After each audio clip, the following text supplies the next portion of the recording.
alternativo para colocar no lugar. Como governa é uma questão que deve ser referida ao marco do direito. Que governo? Qual governo? Essa é uma questão histórico-filosófica que persegue a ciência política desde sempre. Qual é o governo que nós queremos? O governo dos homens ou o governo das leis? Qual é o melhor homem para governar? É aquele que se julga iluminado? É o paladino? É o herói? Ou é o humilde que pretende cumprir a lei, que precede a ele e é mais importante que ele? Portanto, que governo e qual governo é alguma coisa que se coloca na história do pensamento político e da prática filosófica desde os gregos. Que governante? Qual o governante? E aí é uma questão subjetiva. É uma questão de estilo e é uma questão de experiência e de preparo. É a vida de cada candidato, é a vida de cada postulante, o modo pelo qual ele atuou na história recente, o saldo que ele produziu para a sociedade através da sua vida pública. Essa questão é uma questão fascinante, mas eu tenho receio de que, se aprofundar nela, eu acabaria falando do meu candidato, e não seria razoável. E, afinal, de que democracia nós estamos falando? Posto que eu acho que nenhum de nós está aqui com um projeto antidemocrático. Ora, a democracia é uma criação antiga. Ela é muito mais antiga que todos os ismos que nos cercam por todos os lados.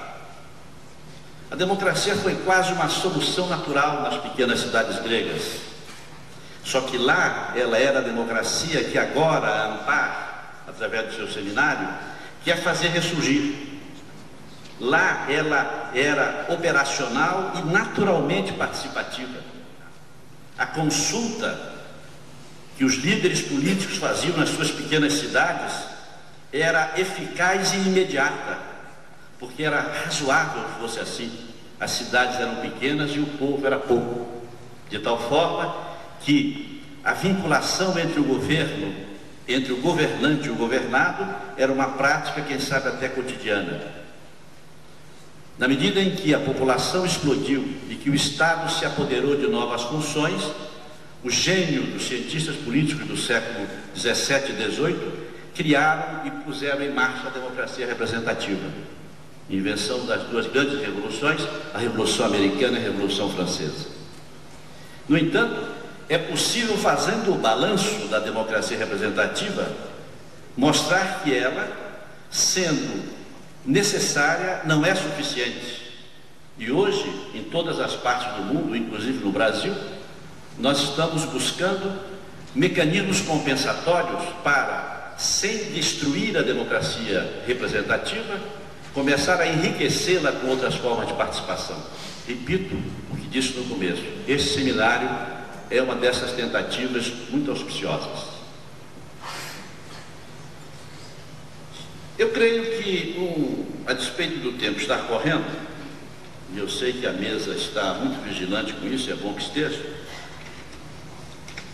eu gostaria de imaginar responder a uma grande questão que se coloca, uma questão geral. Como você vai administrar o Brasil? A ideia, a força por trás da frase é como você vai administrar a coisa pública. Nessa questão, o Brasil aí é também meio abstrato. É a coisa pública que tem concreção. Ora, um modo, pelo cachimbo que eu fumo todo dia, que é a ciência jurídica, de responder à questão, é perceber que a coisa pública, por definição, é coisa alheia. O gestor da coisa pública, que fala em probidade, que fala em honestidade, né? Que bate a mão no coração dizendo que é o mais probo dos homens, está gastando o seu tempo. Que isso deve ser, na prática da cidadania, um pressuposto. Isso não pode ser discutido. Ou então a coisa pública é privada. Se a coisa pública for a coisa alheia, e parece que não há dúvida a respeito, os padrões morais para administrar a coisa pública são pressupostos.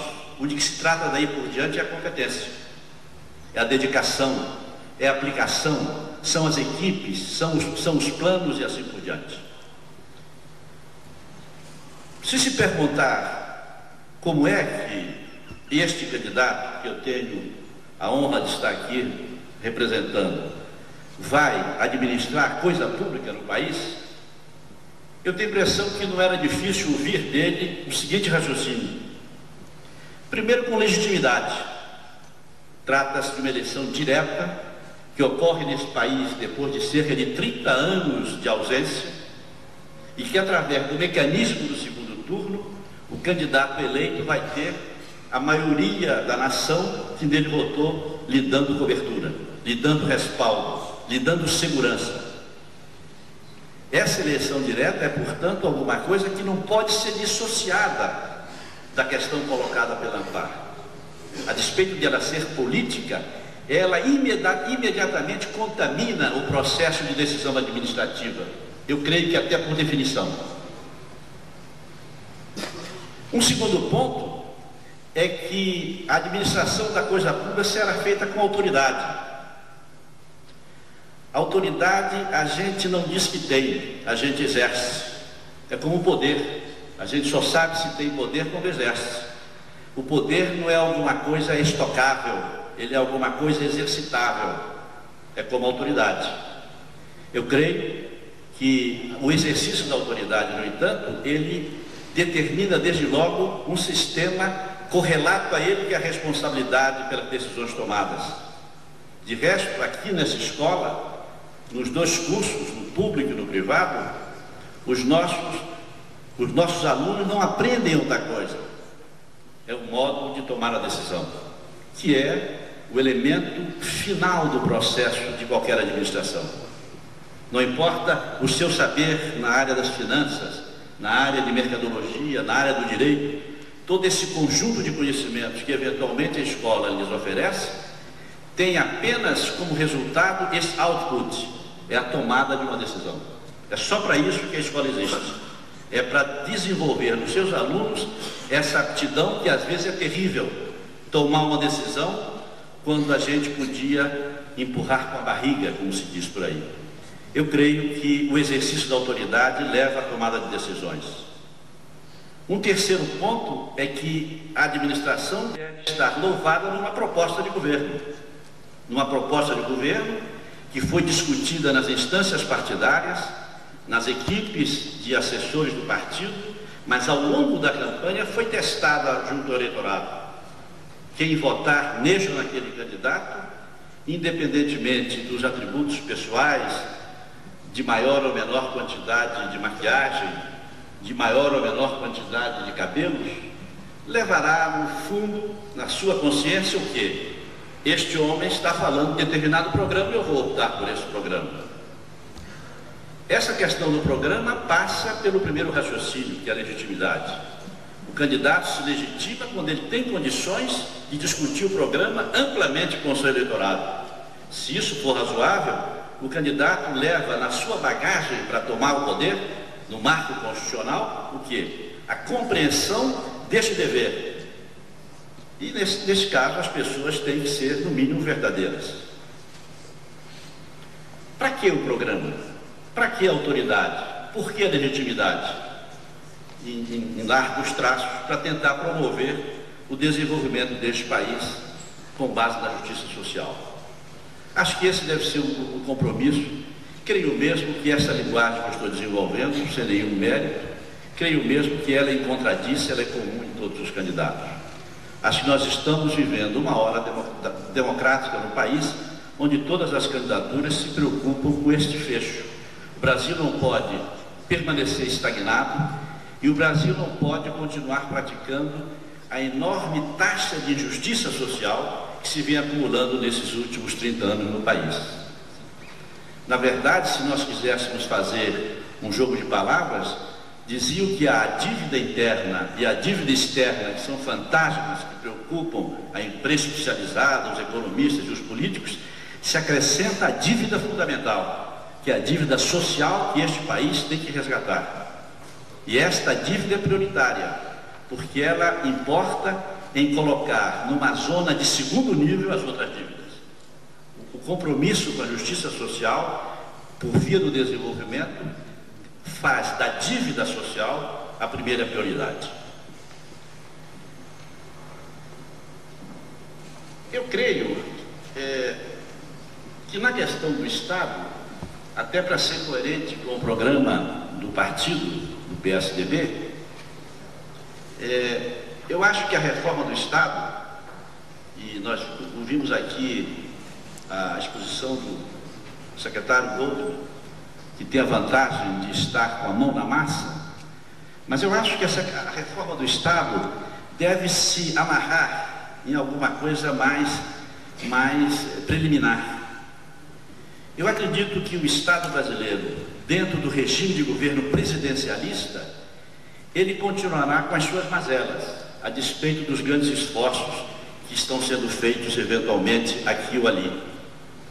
O presidencialismo que acompanha a história republicana pode-se fazer dele um levantamento dramático. Por exemplo, dentre os nossos 36 presidentes da República, 2 renunciaram, 2 não assumiram, 4 foram depostos e 5 morreram no decorrer ou antes de iniciarem seus mandatos.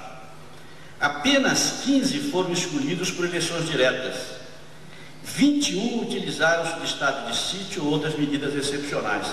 Esse é o quadro republicano no presidencialismo. Ora, a nossa experiência parlamentarista no Império, que é uma referência histórica eventualmente pouco consistente, porque não era um parlamentarismo bem desenhado, digamos assim, no entanto, ela teve uma extraordinária estabilidade. O regime parlamentarista é um regime necessariamente mais transparente, porque a sua inauguração é a apresentação do programa do governo junto ao Congresso. Não é? O presidencialismo cria crises e não as resolve, porque quem resolve são necessariamente, na tradição republicana brasileira e latino-americana, os militares. As crises institucionais do regime parlamentarista são crises que ele realmente resolve por força da sua institucionalização. Nós temos aí, atravessando aqui para cima na Itália, ou mesmo em outros países como a França, crises renovadas ao nível de governo. E, no entanto, a máquina administrativa continua funcionando. Então, o governo parlamentarista é um governo que aparentemente é instável. Na verdade, ele é um governo estável por uma simples razão de ordem política. Ele é o governo da permanente negociação dos políticos. Enquanto o presidente da República, se o presidente da República adoece, se ele espirra, se ele tem um trem qualquer, nós vimos aí, muito recente, infelizmente, o que aconteceu com o presidente Tancredo Neves, a nação toda vai para o chão. Ao passo que a substituição de um gabinete, quando isso se rotinizar institucionalmente, é alguma coisa politicamente tratável. Politicamente tratável, e eu digo, a institucionalização do regime parlamentar, do regime de gabinete, nos dará essa tranquilidade.